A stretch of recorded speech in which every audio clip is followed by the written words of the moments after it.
Jumamosi jioni Donald Trump alitangaza kuwa Marekani ilikuwa imesitisha mashambulizi katika muktadha ule ule ambao tumekuwa tukiusikia kutoka huku nyuma, yani ile tako mara hii imekuwa ni tako Saturday nadhani, sio Tuesday.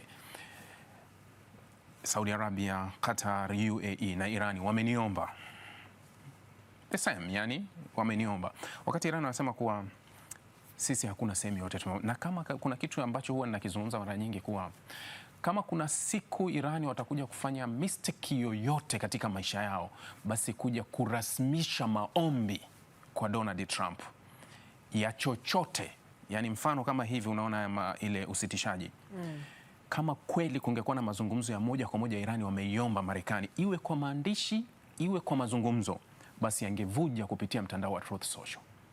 Yani kama kungekuwa na maandishi, basi Trump angeachapisha kwenye mtandao wa Truth Social, ushahidi huu hapa, wameniomba. Au kungekuwa na mazungumzo ya simu, basi angevujishwa. Ni kitu ambacho labda naweza kukwambia anakitafuta sana kupitia hapo, kuwa hawajawahi kumpa hiyo nafasi. Kilichotokea baada ya tishio kubwa la Marekani mwishoni mwa wiki kuwa watafanya mashambulizi mazito sana ndani ya Irani, hapa katikati kulikuwa kuna simu zinatembea sana, na ndipo ambapo vyombo vya habari viliandika mazungumzo mazito kati ya Donald Trump na mfalme wa Saudi Arabia, mwanamfalme Crown Prince Mohammed bin Salman. Bin Salman alichomwambia Donald Trump, hatutaki hili liongezeke, kwa sababu unafahamu kuwa wiki mbili zilizopita nchi ambayo ilikuwa inaelekea kwenda kwenye vita kamili ilikuwa ni Saudi Arabia, kwa sababu tayari ilikuwa ikikabiliana na mashambulizi ya pande tatu.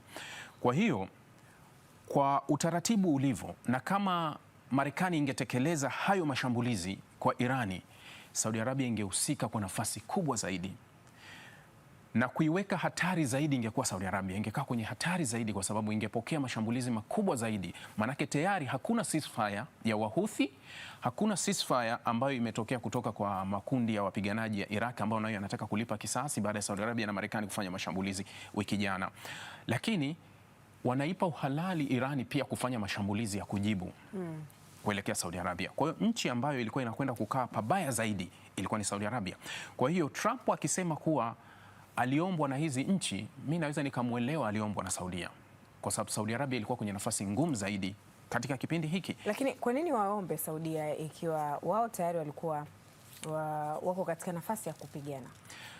Saudi Arabia hataki kuzidi zaidi, kwa sababu athari ambayo unaweza kusema amekumbana nayo, mfano UAE mwanzo wa mzozo, ndio ambayo inaelekea kwenda kuikumba Saudi Arabia, kwa sababu UAE yeye shida yake ni jiografia. Alipo hana njia yoyote zaidi ya kupita Hormuz, yani hana popote atafanya, lazima ataigusa Hormuz. Yani yupo karibu zaidi na Irani, kuwa hana chaguo. Saudi Arabia wakati mzozo unaanza, yeye alikuwa mafuta mfano na gesi alikuwa akipitisha 35% Hormuz. Kwa hiyo bado alikuwa na njia ya ziada ambayo alikuwa anaweza kutumia Bahari Nyekundu kupitisha kutoka Yambu kuelekea maeneo mengine. Kwa hiyo alikuwa anaweza Saudi Arabia kuangalau kufika kwenye masoko ya kimataifa kwa kupitia Bahari Nyekundu. Sasa tunaona wiki mbili zilizopita hawa Wahuthi walifunga mlango mmoja kwenye Bahari Nyekundu, hasa ule wa kutokea chini ambao unakwenda India, unakwenda China, unakuja Afrika na kuja kwingine.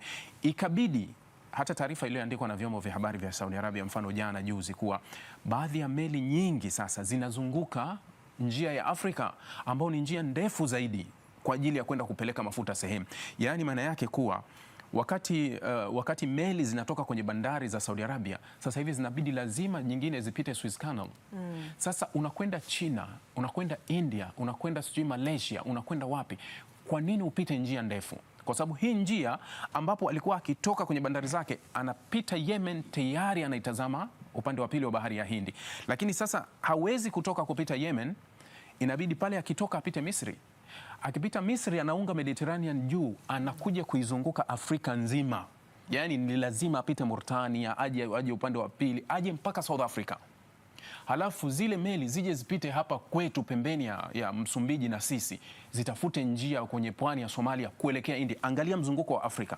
Soso, hii ni hatari kwa mafuta hayo utafikisha sokoni kwa bei gani? Yani maana yake kwa mafuta yatakwenda juu. Sasa Saudia yuko kwenye nafasi ngumu zaidi. Ndio maana naweza kusema kuwa kama kuna nchi ilimuomba Donald Trump asifanye mashambulizi ilikuwa ni Saudi Arabia. kuwa ilikuwa kwenye wakati mgumu. Halafu ilikuwa inafahamu ikiwa haya mashambulizi yataanzia hapa na Marekani atafanya mashambulizi kwa kutokea kwetu, manake ni Irani atapata sababu ya kutushambulia tena kwa nguvu zaidi. Na kilichofanyika wakati huo, simu zilipigwa sehemu tatu.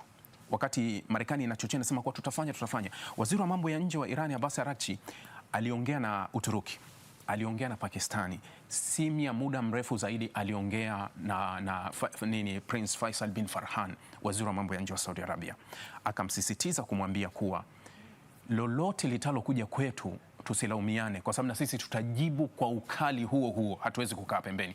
Kwa hiyo ndio kile ambacho nakwambia, Saudi Arabia walihisi kuwa hatari itakuwa ni ngumu, kwa sababu tayari tunakabiliana na makundi yenye nguvu ambayo hatuwezi na ambayo yanaonekana kuwa hayapunguzi uhasama kwetu. Kwa hiyo lazima tuhakikishe kuwa hili tunalizuia.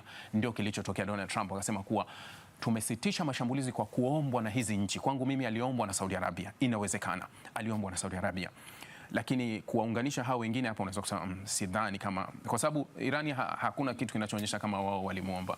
Lakini Iran, maafisa wake wa kijeshi wamekiri kuwa wao wanaendelea kuwa na tahadhari, pamoja na kwamba Trump amesema ameahirisha hayo mashambulizi mapya, lakini hakuna ambaye anaweza akathibitisha kwamba hakutokuwa na mashambulizi ya hapo baadaye. Ya wamesha kuwa na uzoefu na hii na wameshaifahamu Marekani ilivyo. Kuna kitu kimoja ambacho nadhani Marekani au Trump mwenyewe wanapaswa wakiri hili kuwa, na hili nimelizungumza mara nyingi, kuwa kupitia vita, kupitia mashambulizi, hii hali haiwezi ikabadilishwa kwa namna yoyote, kwa sababu hawa Irani hawajakubali kurudi nyuma. Mfano, jana msemaji wa Wizara ya Mambo ya Nje Ismail Baqai alivyokuwa kazungumza yote, lakini mwisho akarudia akasema hivi, tunaikumbusha dunia hali ya mlango wa Hormuz haiwezi karudi nyuma kama ilivyokuwa kabla ya tarehe 28. Yaani wao wanakusudia kuwa hawawezi kuja kuurasimisha mlango wa bahari wa Hormuz. Hivi katika hilo Rahbi, hakuna namna yoyote ambayo wanaweza wakasuluhisha hii migogoro bila kuigusa Hormuz, kwa sababu Iran imekuwa ni kimbilio lake kubwa sana mlango bahari wa Hormuz, lakini athari inaonekana kwa dunia nzima. Hakuna namna yoyote ambayo Hormuz inaweza ikaendelea kutumika na wao migogoro yao ikaendelea bila Hormuz kutumika. Atakuwa ameshindwa kwa hilo, kwa sababu Iran anaitumia Hormuz kimkakati, yani kuwa naitumia Hormuz kimkakati ili niweze kutimiza ya kwangu, kwa sababu yeye kawekewa vikwazo dunia nzima kuwa okay, wewe huwezi kufanya biashara. Sasa silaha pekee alionayo kwa hivi sasa naweza nikasema anaiona ni Hormuz, na ndio majibu yanakuja duniani kweli. Unaona kuwa hadi huku sisi athari inakuwa ni kubwa sana. Sasa wao kuachia Hormuz kurudi kwenye hali ya kawaida, wanasema hatuwezi kuja kuiachia. Mfano, Donald Trump jana wakati anazungumza na wanahabari hapo kwenye Air Force One akitoka New Jersey kwenda Washington, alisema kuwa tutakuwa na mazungumzo yataanza Jumatatu, ambayo ni leo. Yani mazungumzo yataanza Jumatatu. Mazungumzo kuhusu, akataja vitu viwili. Kasema utaratibu mpya wa kufungua Hormuz na Irani haitokuwa na nuclear. The same thing. Yani unazungumza kila siku ni habari hiyo, kwa sababu ukituletea habari ya nuclear, hakuna siku Irani walikiri kuwa wanataka kuwa na nuclear. Yani katika mazungumzo yote kuanzia mwanzo hawajai kukiri kwa sisi tunataka kuwa na nuclear.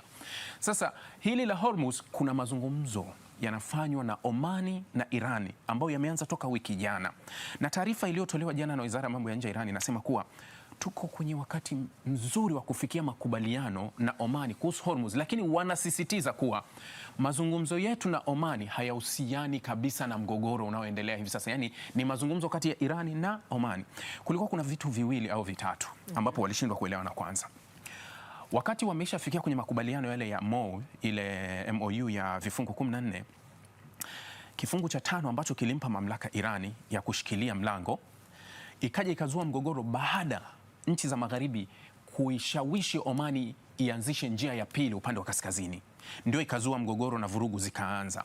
Sasa baada ya pale Omani ilipeleka proposal ya kwanza baada ya mgogoro, ikamwambia Irani, sikia, kwa sababu wewe unajua mimi na wewe ndio tunamiliki Hormuz, kwa hiyo tufungue njia moja ya kwangu na njia moja ya kwako. Lakini Omani ikaiambia Irani kuwa hii njia itavyokuwa, wewe ndio yani hizi meli zinapotaka kupita zitapropose kwako, yani kuwa zitaleta maombi kwako, we utaidhinisha njia, lakini tuwe na njia mbili, njia ya Omani na njia ya kwako Irani.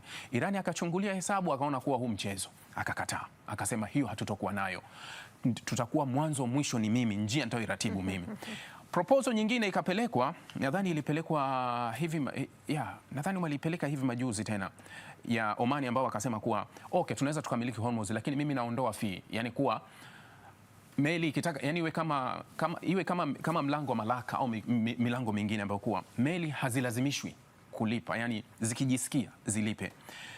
Iran akakataa na hiyo. Sasa vyombo vya habari jana vya Iran vimetoa taarifa mpya, ni kuwa wana mazungumzo mapya ya kuratibu njia mpya ambayo haitokuwa ile ilikuwepo wala haitokuwa katika pendekezo lililokuwa awali, lakini ni njia mpya, haikuwa na maelezo ya kutosha. Nadhani hizi siku mbili tutapata majibu kuwa hiyo njia mpya ambayo inazungumzwa kati ya Omani na Irani itakuwa ni ipi na itakuwa utaratibu wake ukoje. Yani sasa wakishaafikiana na hilo ndio waje warudi huku sasa duniani, maana sisi watoto wa marehemu urithi wetu ndio huu. Tumekubaliana tutapangisha mpangaji kwa kiasi fulani, au kwa sababu wao ndio wamiliki wa Hormuz ili tunufaike rasmi. Sasa ndio itakuwa hivyo kuwa sisi ndio watoto wa marehemu, kwa hiyo tunaamua. Rahmi, tunakushukuru.